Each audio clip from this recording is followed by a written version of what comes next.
Wapic Insurance PLC Full Year 2019 Investors and Analyst Conference Call.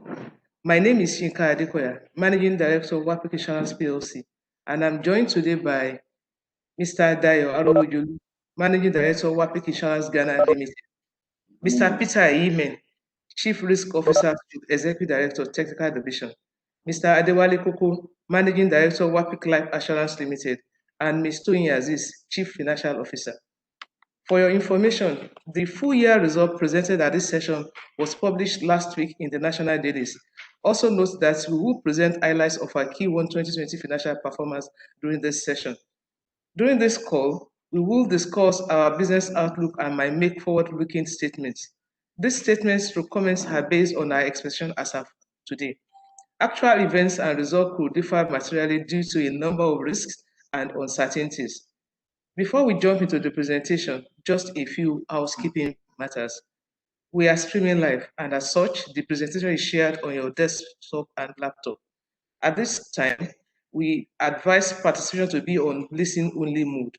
I will therefore request that you be kind to mute your microphone so that you can hear us clearly and such that background noise does not interfere with the audio.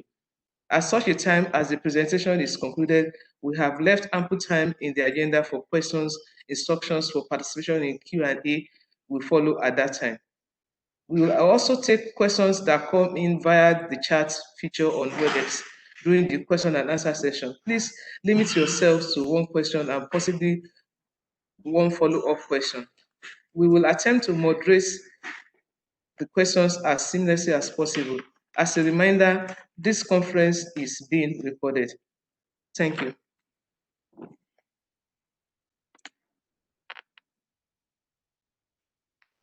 So I'll go straight into the presentation.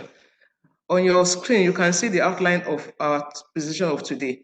It starts with about Wapic, the operating environment, regulatory environment, financial results and analysis, outlook and conclusion, and question and answers. I will take the first three and item number 6, while Ms. Toyin Aziz will take the financial results and analysis.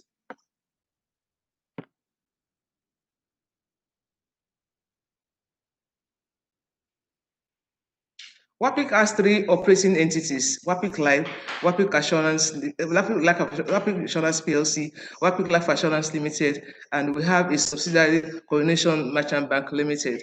We have 179 professional staff, and we also have 13.4 billion ordinary shares of 50 kobo each. The total assets of the company as of December 2019 was 31 billion, and with a portfolio of 33 billion, and our shareholders are 824,000 plus. We have regional offices in Nigeria across Nigeria in Abuja, Benin, Enugu, Ibadan, and Port Harcourt. Listings: we are listed on Nigerian Stock Exchange, GDR Depository Bank of New York Mellon. Market capitalization: we have 7.2 billion as our market capitalization.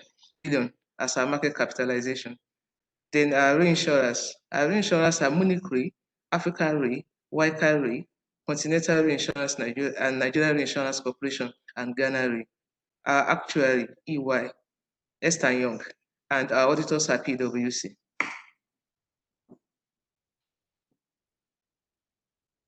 So I'll jump straight to operating environments now.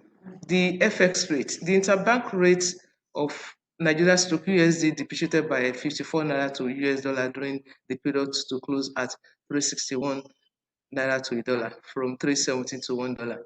At parallel markets, the naira depreciated by 21 naira 0.04 in Q1 to close at 385.55 from 364 at the beginning of the year. This was driven by increased volatility in the oil price and continued pressure on foreign reserve. Inflation MPR. Annual inflation rose from 7th consecutive month to 12.26%, further above the CBN target range of 6% to 9%. This rate was the highest since April 2018, driven by the continued impact of border closures. Also, the recent hike in VAT, tax rate, and market prices. CBN retained its monetary policy rate at 13.5% in order to assess measures already taken to support the economy in response to the coronavirus outbreak. GDP growth percent. The economy of Nigeria advanced at 1.8% year-on-year in the first quarter of 2020 compared to 2.55% growth in the previous period. This resulted from the significant global disruptions following the COVID-19 pandemic, the sharp fall in oil prices, and restricted international trade. It was the slowest pace of economic expansion since the third quarter of 2018. Crude oil prices.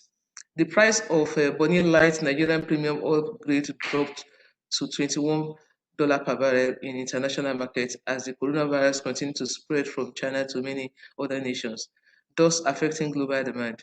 This was 35.8 below the barrel below the 57 barrel which the FGN 2020 budget was initially based on prior to the downward review to $30 per barrel.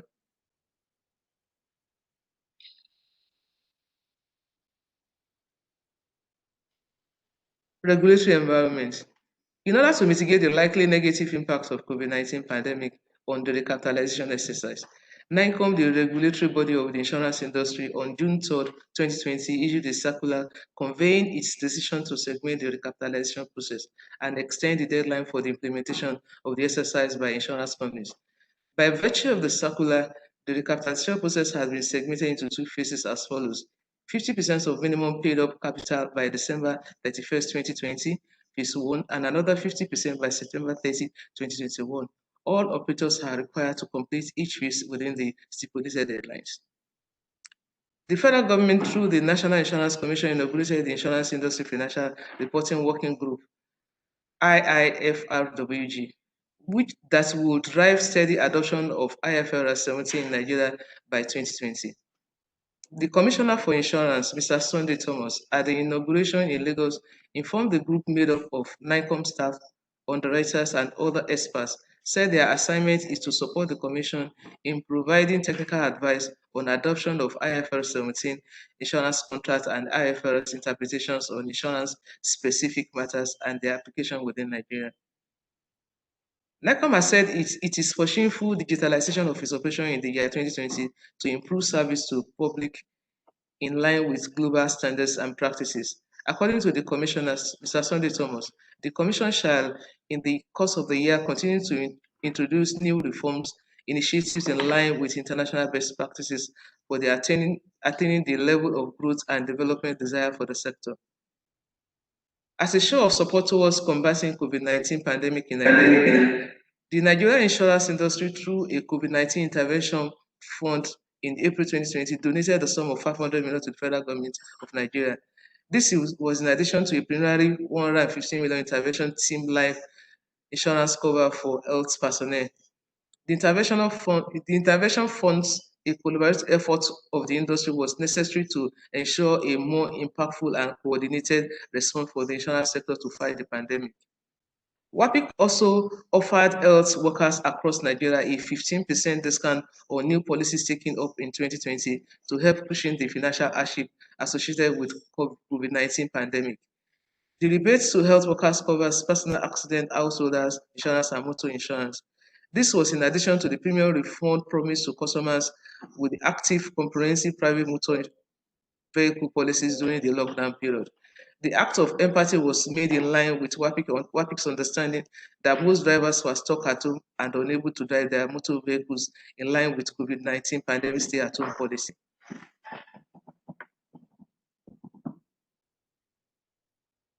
I now hand over to Ms. Sonia Zix to present the financial highlights.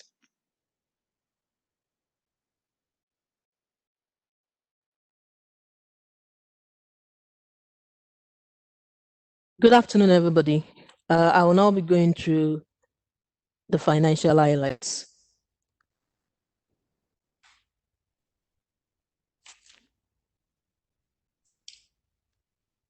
So the first sheet we have here is the group financial highlights.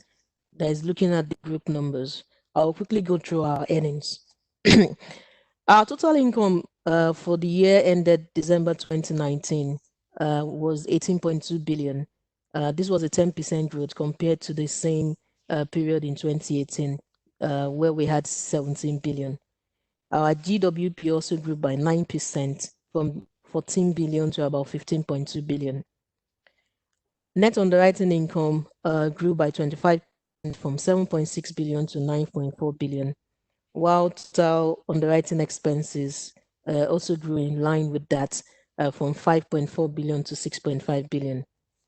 Our underwriting results also were positively impacted. We had a 36% growth in total underwriting profit from 2.1 billion to 2.9 billion. Net investment and other income declined by 24% from 1.8 billion to 1.4 billion, basically due to the conditions of the market. Expenses and provision only grew by 8% from 4.9 to 5.4 billion, while our profits before tax dipped by 87% from 187 million to 24 million at the end of the year, December 2019. Our OPEX margin ratio also improved marginally by 1% from 36% to 35%, while our net claims ratio also reduced from our net ratio also reduced by 14% from 45% to 39%. Now, taking a look at our financial position, our financial assets grew by 16% from 7.8 billion in December 2018 to about 9.1 billion in December 2019. Reinsurance dipped by 14% from 3.7 billion to about 3.2 billion for the year ended 2019. We had a marginal growth in total assets from 30.3 billion to about 30.7 billion. Our total liabilities decreased by 8% from 13 billion to 12 billion. There was an 8% growth in shareholders' value as the shareholders' funds increased from 17 billion to 18.5 billion. ROA and ROE reduced respectively by 88% and 44%. So moving on to the income statement review. As I mentioned earlier, for our gross written premium, we grew 9% to 15 billion in the period under review when compared to the period of full year 2018 by 9%. Now, majority of the earnings came from 80% from our non-life business and 20% from our life premiums. Reinsurance expenses, there was a 48% year-on-year growth in reinsurance costs, mainly due to the outward reinsurance premiums on our engineering and oil and energy portfolios. Our net claims expenses reduced finally by 1%. This was supported by an 18% reduction in gross claims payout for the period when compared to the previous year's experience. Our underwriting expenses, including commission payments and other direct business acquisition costs on premiums, grew by 45% following an increase in GWP. We recorded positive improvements in the company's underwriting result for the period, and we closed at a underwriting profit of 2.94 billion. This is a 37% year-on-year growth when you compare that to the same position of 2.15 billion in 2018. The company's drive to deliver on its strategic targets with key initiatives implemented through the year had an impact on our operating expenses for the period. So we have an 8% growth in line with that. There was a year-on-year decline in investment and other income. This was due likely to unfavorable market conditions in the money markets. This further impacted our profit position, and we closed at 24 million for the year. So we'll now move on to the product performance. Looking at our GWP, which is our gross written premium, the major contributors for the period were along our engineering and oil and energy portfolios at 27% and 23% respectively. The life business followed with a 20% share, with group life making up a large proportion. So we have been able to grow our group life portfolio from the life side of the business. The life business was also the most profitable, especially the group life was most profitable. It has a 28% share, 825 million in the total underwriting profit recorded. Engineering and non-analogy followed at 27% and 25% respectively. We made underwriting losses in our fire and aviation portfolios, following increased claims experience on these products during the year. The marine line of business had the highest underwriting profit margin at 44%, followed by our general accident portfolio, 36%. Positive margins were also recorded on other products, with the exclusion of fire and aviation. Going further, we want to take a look at the group expenses. First of all, we'll look at our net claims expenses. Due to an efficient claims management during the period, the company was able to curtail growth in net claims expense for the period. We closed at 3 billion compared to 3.08 billion full year 2018. Our strategy is to cut costs and reduce fraudulent claims while keeping our customers satisfied by keeping in line with our timelines for claims payments. The net premium income grew by 15% year-on-year to 7.8 billion. This provided a cushioning effect on the net claims ratio, which dropped to 39% from 45% in the financial year of 2018. Taking a look at underwriting expenses. Our underwriting expense to NPI to net premium income ratio remained relatively flat year-on-year at 23% for the period. Our firm determination is to optimize efficiency and flexibility in underwriting operations through business process automation across all service levels.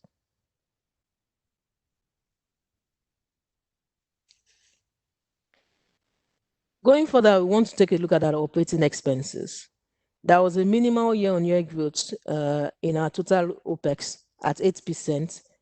We closed at 5.2 billion for the period across key components. Staff costs actually declined by 11% year-on-year, while other OPEX increased by 17%. The operating expense margin ratio continued on its downward trajectory as, if you look at it in the trend for the last 2 years, the efficiency ratios declined marginally by 25% for the review period. Our insurance expenses. There was growth in our insurance expense, and this pushed the retention ratio downward by 6 notches to 47% at the end of the review period. Ceded premiums on big ticket transactions written through the period were major contributors to the growth in reinsurance expense for the period. This, of course, is in line with our risk management and diversification policies. Group expenses. The group recorded a 10% year-on-year growth in total income at the end of the review period, and we have a 4-year CAGR of 14% from 2016 to 2019. 18.26 billion at the end of the financial year 2019, we have 18.26 billion. It comprises of 83% in premium income and 17% in non-premium income. The institutional business group had the highest GWP share. The institutional business is majorly comprises of our corporate business and public sector as well.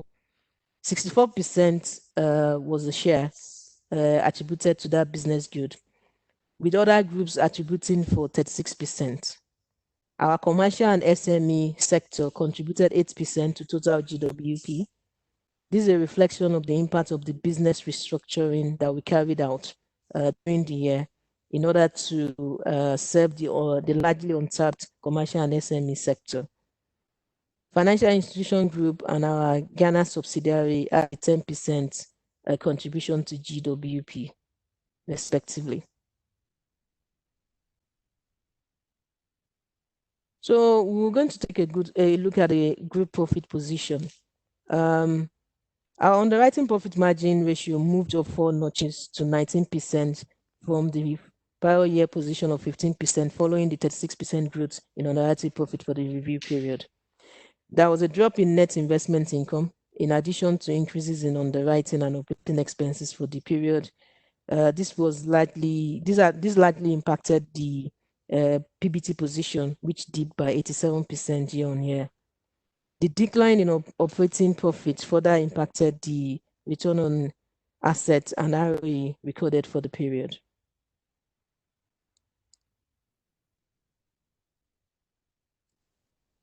So we're going to take a look at the financial position, the review of the financial position now. So looking at this, we have a comparison between our results for the year ended 2019 and the previous period of 2018. Cash and cash equivalents decreased by 60% from the year end 2018 position of 1.2 billion. This was largely due to the company's asset portfolio readjustment to improve yield on other assets. Our financial asset grew by 16% year on year to close at 9.1 billion for the period. Again, this was largely driven by our portfolio rebalancing for asset growth. Trade receivables from brokered business following the growth in premiums during the year saw a 72% year-on-year growth. All receivables from brokers are adequately backed by a 30-day credit note. Our trade payables at December 2019 was 298 million. This is a 17% increase from prior period. The key drivers, of course, are commissions due to co-insurers and brokers following growth in premiums. Insurance contract liabilities declined by 10% year on year. This was largely driven by reductions in unearned premium portions across product lines. Total assets dipped slightly. There was a slight increase of 1% in total assets, while our total liabilities declined by 8% on a year-on-year basis. Total equity for the group grew at 8% year on year, and we closed at 18.5 billion as at the close of business December 2019. So the next slide looks at the highlights of the financial position. Our earning asset to total asset ratio grew by 2% from the position we were at the end of 2018. We closed at 70% as at 2019. The growth in financial assets was the major driver of this growth in earning assets. Total asset was relatively stable with a 1% year-on-year growth. Total liabilities declined by 8% year-on-year to 12.2 billion. Again, the reduction in the insurance contract liabilities was a major driver. Shareholders' fund grew by 8% from the December 2018 position to 18.5 billion. And the ratio of shareholders' funds to total assets for the period closed at 60%.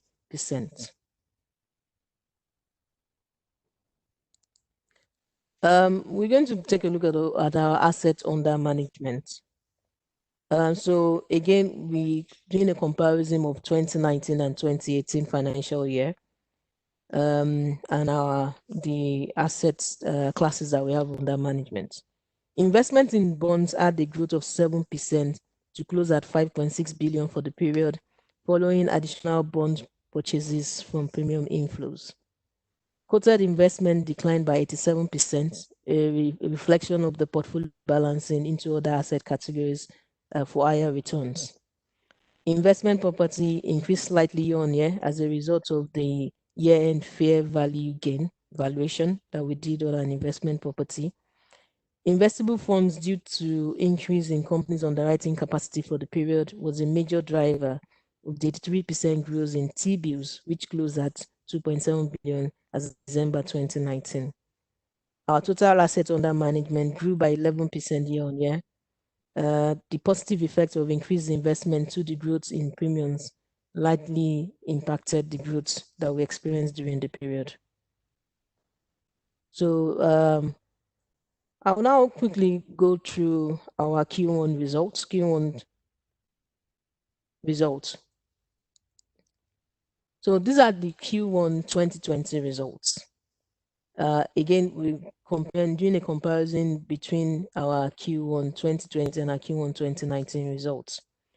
In terms of total income, we have 4.9 billion for Q1 2020. This is a 9% reduction compared to Q1 2019. Our GWP also declined by 15% from 4.8 to 4.1. Net underwriting income declined by 14% from 3.1 to 2.7. In line with the reduction in GWP, there was a reduction in underwriting expense by 25% from 1.8 billion to 1.4. But our underwriting results were positively impacted, as there was a 3% growth from 1.2 to 1.29 in Q1 2020. We also experienced an increase in our net investment and other income from 339 million in Q1 2019 to 427 million in Q1 2020. Expenses and provisions increased by 29% from 1.2 billion in Q1 2019 to 1.5 billion in Q1 of this year. PBT declined from 700 million to 554 million. That's a 35% decline. Our OPEX margin ratio also increased by 51% from 25% to 37%. There was a slight decrease in net claims ratio from 34% to 33% as at the end of the first quarter of the year. Taking a look at our financial position, financial asset grew by 44% from 9 billion to 13 billion for the quarter. Reinsurance asset also grew by 20% from 3.1 to 3.8. Total asset has improved by 22% from 31 billion to 37 billion. Our total liabilities has also grown by 25% from 18 billion to 23 billion. ROA and ROE has also significantly improved from 0.1% full year 2019 to 1%, and from 1.2% as at full year 2019 for the ROE to 2% as Q1 2020. A look at our income statement for the quarter. So we're comparing our Q1 2019 result to Q1 2020 result. As earlier highlighted, there has been a 15% dip in the group GWP figures from 4.8 to 4.1 billion. Broken down per entity, the general business in Nigeria contributed 57% at 2.4 billion. The life business accounted for 34% of the gross premiums at 1.4 billion, while our Ghana subsidiary had a contribution of 8% and 349 million. Reinsurance expenses experienced a 40% year-on-year growth to 1.7 billion, majorly driven by ceded premiums on big ticket transactions, which is in line with the company risk diversification policy. There was a 21% reduction in net claims experience during the period, likely as a result of increase in claims recoverable reported during the quarter when compared to prior year position. Year-on-year reductions in net claims and underwriting expenses had a positive impact on our underwriting profit position. So that grew by 3% to 1.3 billion. PBT achieved was 454 million, which is a 35% decline when compared to the same period in 2019. This was largely impacted by the drop in premiums and the growth in management expenses as at Q1 2020. Please move on. So we're going to take a look at our statement of financial position. We're comparing our Q1 2020 figures to the full year results as 2019. Cash and cash equivalent of 2.1 billion was recorded as at Q1 2020. This is an 84% year-on-year increase. This is a reflection of the liquid state of the company following the successful rights issue that we had concluded in January of 2020. Financial assets increased by 44% to 13 billion from our 2019 position. Again, this was as a result of increase in investment in fixed income securities and as well as government securities during the period. Trade receivables on brokered business was a major driver of 370% growth in receivables. As it is the rule within the company, all receivables from brokers are adequately backed by 30-day credit notes. The 120% increase in trade payables for the period was largely due to reinsurance obligations and to take advantage of the 90-day payment window for better cash flow management. There was a 12% growth in insurance contract liabilities as a result of movements in outstanding claim reserve and the unearned premium reserves during the period. Our total assets has grew by 22%. This is largely driven by the growth in cash and cash equivalents and financial assets during the period. So I'll now hand over to Mrs. Yinka Adekoya to continue with the presentation. Thank you very much. Thank you, Toyin. So I'll take the final part of our presentation, how we build the future. On financial, we are relentless in delivering our strategic targets for the next 5 years. We expect continued growth in premium performance in line with our growth expectations. We will continue to optimize efficiency and flexibility in our underwriting operations through business process automation across service levels. Our rights issue of 15.6 billion ordinary shares recorded 60% successful subscription, valued at 4.03 billion. We remain committed to ensuring that we meet the new capital requirement as stipulated by NICOM. Operational. With the activation of our business continuity plan, we will continue to oversee and coordinate all our business activities to ensure that our response to COVID-19 pandemic is safe, proactive, well-articulated, and effective. Our digital division will continue to drive the implementation of the group's digital strategy, including digital marketing, channel management, and data analytics and intelligence. Part of our value proposition to customers will include ease of doing business, excellent service delivery, and competitive pricing. Sales. We will continue the expansion of our agency sales structure countrywide, solidifying our direct sales business strategy for top-line growth. Our bancassurance model is currently being fully implemented. We are confident that the success of this will bring about greater business gains. We will still continue to deepen our insurance services into the commercial and SME space, thereby further diversifying our market share and earning base. We will also further consolidate our drive for leadership status within the large corporate space. People. The Wapic Academy recently graduated its sixth set of trainees, a new set of top-notch executive trainees who have been deployed to core areas across our business functions. We are committed to becoming a great place to work, building future champions, transforming economies, and investing in our communities. We will continue to engage and inspire our staff to become high performers with high potentials, having the right people, the right jobs, rewarding and developing them. Ladies and gentlemen, thank you. This is the end of our presentation now. We thank you for everyone for listening in. The floor is now open for question and answers. Should you wish to ask a question, please unmute your phone or computer at this time and speak. We would like to ask that you indicate your name and company as you ask questions. Thank you. We already have a question from Mayowa. Do you think the impact of COVID-19 pandemic will affect business targets for 2020? Yes, the answer is yes. Wapic, I would say the insurance industry is not an exception to what is happening globally.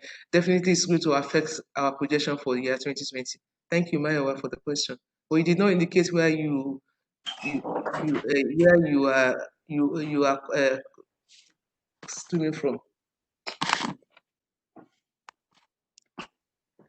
Question and answers, please. Any other question from Good afternoon, listeners? Wale. Good afternoon. Okay, my name is Wale. Calling in from United Capital PLC. From United Post, please. United Capital PLC. Okay. Please go on, Wale. Okay, so first of all, thanks for the invite and thanks for the presentation. My question really feeds on one. I'd like to get a little bit of insight into what is driving the operating expense, it looks heavy. And the reason why I'm really interested is because it looks like some of the key items are under pressure, and for obvious reasons that are a bit outside control. Say investment income, for example, the yield environment is really nothing to write home about now. Then with COVID-19, I want to imagine that the next 9 months for 2020 may be a little bit more challenging. I mean, if 2019 is anything to go by, it looks like businesses, including yours, is likely to struggle a bit in 2020. So, what is driving the OPEX, and I mean, is there a way to reduce it? And then I know you mentioned about 5-year strategy, but for 2020, what are you doing because 24 million naira PBT last year, it looks like if we factor in COVID-19 in 2020, that number might be a little bit under pressure in 2020. What are you doing to, avoid maybe a deeper reduction in that PBT number? Thank you, Wale. I will ask the CFO to answer the question. So, Yes, Wally, thank you for your question. The first one about what is driving the operating expenses. Yes, you're right. There's been an increase in our operating expenses. Now, you spoke about strategy. So obviously, you are aware that we have a new strategy plan starting from 2019 to 2024.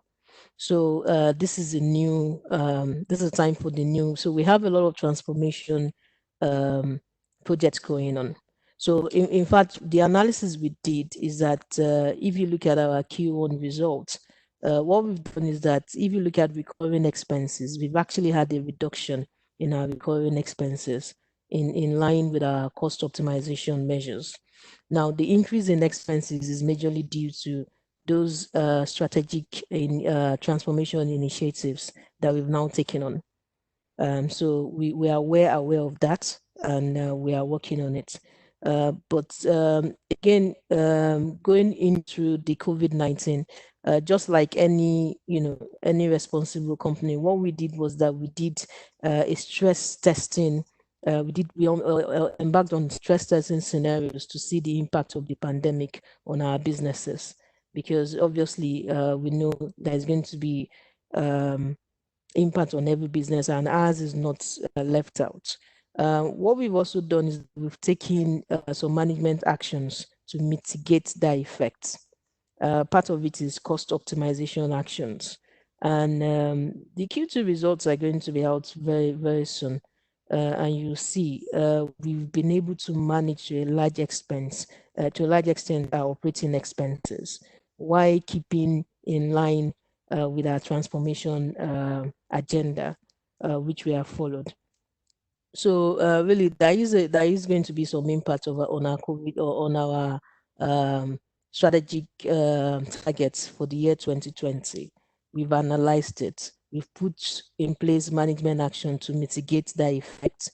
And based on our projections, which we update on a weekly and on a monthly basis, we believe that our results will be much better than we had last year, even though we might fall short of our projections at the beginning of the year based on the strategy targets that we have.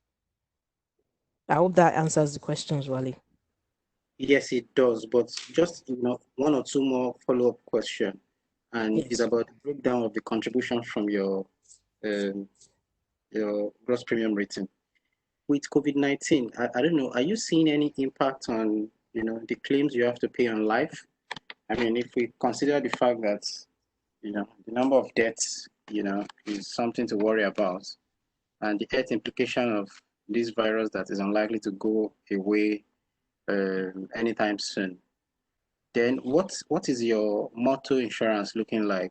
With the pandemic, some people are cutting salaries, and there are a few job losses.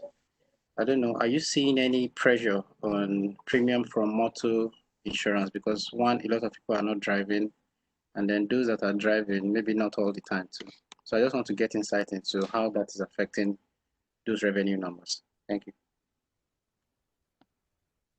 Okay, well, to answer the question, impact of COVID-19 on life insurance, I'll answer part of it, then I'll let the MD answer some bits of it as well. Recently, as you know, there is what we call a pandemic cover, and insurers, just like many insurers in Nigeria, doesn't have that cover. And in fact, throughout the world, you find that there are very few insurance company has pandemic cover. So in terms of COVID-19 deaths, we don't have a cover for that. We have not seen that impact yet. It's possible that we might by the end of the year, but so far, no, we've actually not had an increase in death claims due to COVID-19.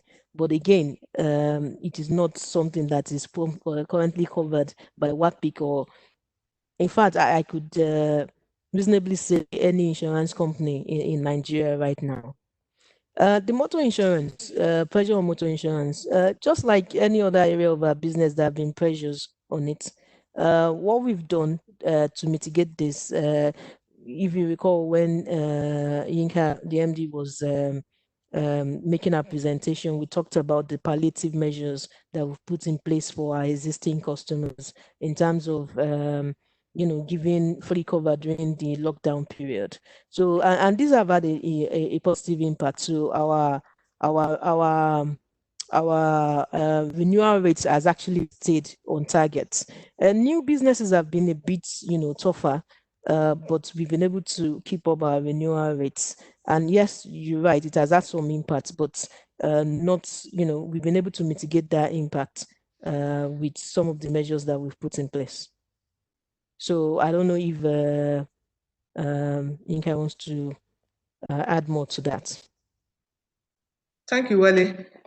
In respect of the group life policy, well, it is possible that there could be an uptick in the number of claims that will occur through this process. And I think because we are fully reinsured for this, and there is no real cause for alarm for that. We have the full backing of our insurance to cover the pandemic against the group life policy, so there is no. But on the motor insurance company, well, it is, like I said earlier on, the insurance industry is not the only industry that is going to be affected in cost savings from individuals and from corporate organizations. There is likely to be cost savings from users of our products that may decide not to either buy the full cover or convert to third-party covers only. So there is probability that there is going to be reduction in premium ordinary that will have come from some of our products, even not just motor alone. I hope that answers your question. So Maya will also ask in the chat what we have done with the refund premium due to our policyholders. The accounts of the policyholders that qualify have been credited. They have also been notified, and this they will use to reduce their renewal premium next time they are paying for renewal of their policy. Then Abiodun of Having Invest also asked, how are you positioning the business, particularly in terms of new products, to take advantage of opportunities presented by COVID-19? COVID-19 pandemic is quite very new. We are watching the situation, working with our insurers to look at opportunities within this space. It's not something we want to rush into immediately, because if we don't understand the products properly, it may not be in our interest to go into it. So we are watching the situation. We are also studying innovative products that can be used to address the pandemic. Thank you for your question. Then Maya will also ask that recently we let go of some key executives during the year. Was it a strategic decision? So you had mentioned earlier on that we're undergoing some transformational agenda, and part of it is also to bring new board on board so that we can be in position to conclude the transformation we are going through. So that's part of the transformation agenda of the organization. Thank you. So any question and answer again?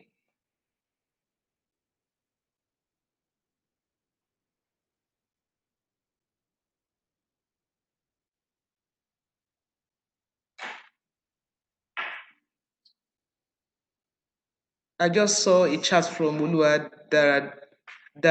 I noticed there was no breakdown of contribution of the business segment to GW. Can we get a breakdown? So can you please take that?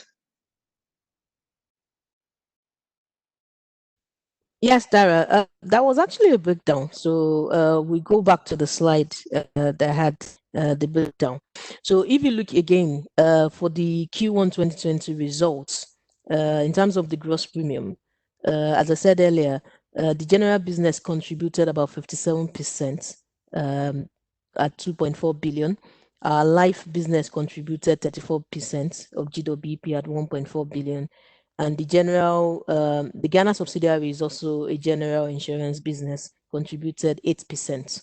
So that's the breakdown of the gross premiums that we had for the quarter.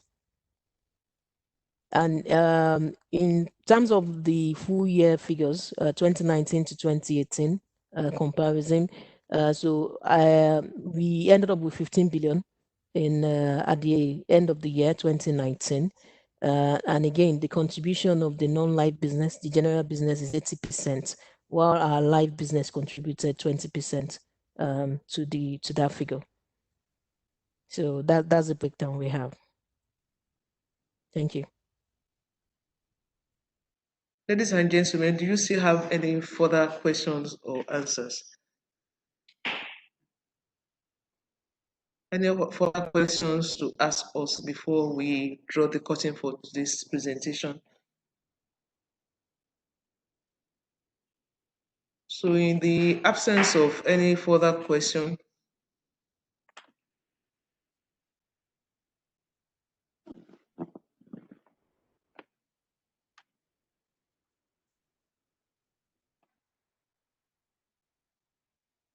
considering the effect of pandemic on, okay, there is another chart here from Dami. Considering the effect of pandemic on consumer spending, how would this affect the company's retail drive? So can you take that question? Yes. So thank you for that question. As we said earlier, so with the pandemic, a lot of people have lost their jobs. A lot of people are cost optimization at a personal level. So obviously, insurance spend would reduce at personal levels, and that will affect everybody in the industry. But what we've done, again, is that for our retail customers, we've tried as much as possible. An example is the palliatives we are giving to our motor insurance customers. So that should help to alleviate some of that pressure of the COVID-19. What we've also done is that we've reached out to all our other retail customers, and what we do, part of what we do is actually risk advisory. So we've had some engagement with some customers that have come up with concerns about the fact that they're thinking of reducing some of the items or things that they insure with us, or so we've come up and we've had discussions on how to actually manage that while keeping, making sure that your risks are covered and at reasonable prices. So we've gone into that engagement with most of our retail customers. So we understand that it's going to impact some of the business, but what we try to do is to increase our customer engagements, is to, as much as possible where we can, give advices to our customers on how to maintain, the cover on their risk at more affordable rates. So that's what we are doing in terms of our retail business. Thank you, Tony. There is also a chat from Dami of EY. She would like to know whether the copy of the slides to be made available, and Abiodun too. So this will be made available on our website, www.wapic.com. Thank you. So in the absence of any further questions, I would like to draw the curtain on today's presentation. We thank you very much for joining us today and look forward to receiving you again next time. Thank you, ladies and gentlemen.